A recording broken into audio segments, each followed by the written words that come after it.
Keon Broxton is a guy you wanted to mention, Ralph, and let me just introduce him for everybody.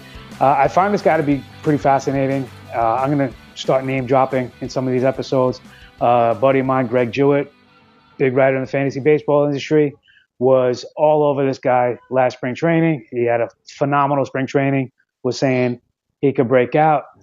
I posted this to Reddit. People went bullish. They went nuts. Keon Broxton, this guy's a bum, blah, blah, blah, blah, blah.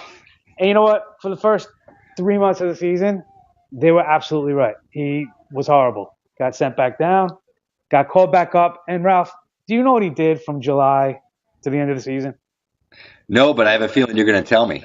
Well, in a 47-game sample, he batted .288, 8 homers, 17 RBIs, 20 runs, 16 steals, which equates to a 162-game stat line of 28 homers, 60 RBI, 70 runs, 55 steals. I mean, I'm not saying that's what he is, but the point is he's capable of putting up numbers. And he's in Milwaukee, where there's not really much nipping at his heels, other than Kirk Neuenhuis and maybe Lewis Brinson, who we'll get into in a future episode. But tell me why you are so intrigued by Keon Broxton. Yeah, and I want to give a shout out to Gray Albright, my boss over there at Razzball.com. In the offseason, he does these sleeper posts, and he actually covered Broxton. So I'll steal a little bit of his thunder, take some of the lessons that he bestowed upon us a couple weeks back. But I think the big thing with Broxton is the power and the speed. He's got a great power speed mix. This is a guy that's got easy 30 steal speed. He stole 27 bases last year in 77 games. He easily could steal 35 in a full-time gig this year. I would expect that he does have a full-time gig. I mean, there's obviously a chance that even Braun could get moved. So, Broxton to me is somebody that they got on the cheap. They were able to, get him last December. So it's been about a year since he was acquired for the well-known Jason Rogers. Yeah, I have no idea who he is either. And I write about prospects. But one of the big things with him, and it's one of the things that, Gray actually hammered on in his post, is this guy had a nearly all-time hard contact rate. So about 43%. It was top 25 in terms of contact rates for the last 15 years. So this sort of shows you, the sort of hard contact this guy's making. He does hit a lot of ground balls, but he does hit homers. I mean, it's not like, he's without power. Easily could be a 15 to 20 homer guy, maybe even a little bit more if some things go right.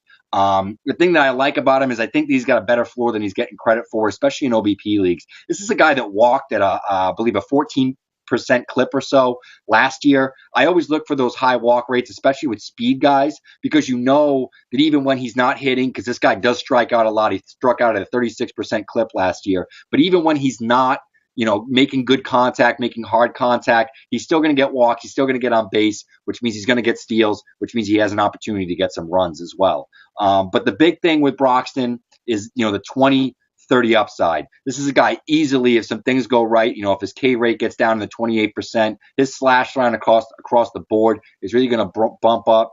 We could be talking about a 20-30 season and another breakout season from an off the radar Brewer that we had with Jonathan Villar this year.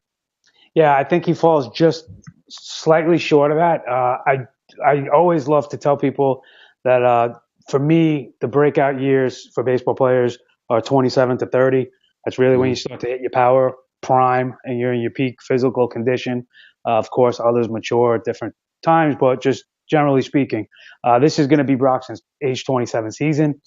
His average, more or less, as a minor leaguer over his time was 265 with 15 homers, 50 RBI, 70 runs, and 25 steals. I think that's basically what he can give you as a major league outfielder now. And that's not too shabby. I'll gladly take a fourth or fifth, even a third outfielder that's going to give me that kind of production. So he's and just to touch on Braun real quick, you mentioned Braun. He signed through 2021 at a very reasonable contract in today's market. He's making $20 million this year, $20 million next year, then 19, 17, and 15. So I absolutely see Braun as somebody that can be traded. I think it's going to be a little later in the season, for a team once that they figure out. Maybe the A's even. Who knows if they were in Encarnacion. But we'll see what happens. But yeah, Broxton is definitely a guy that maybe people were a year early on last year, but he should certainly provide value for you in 2017.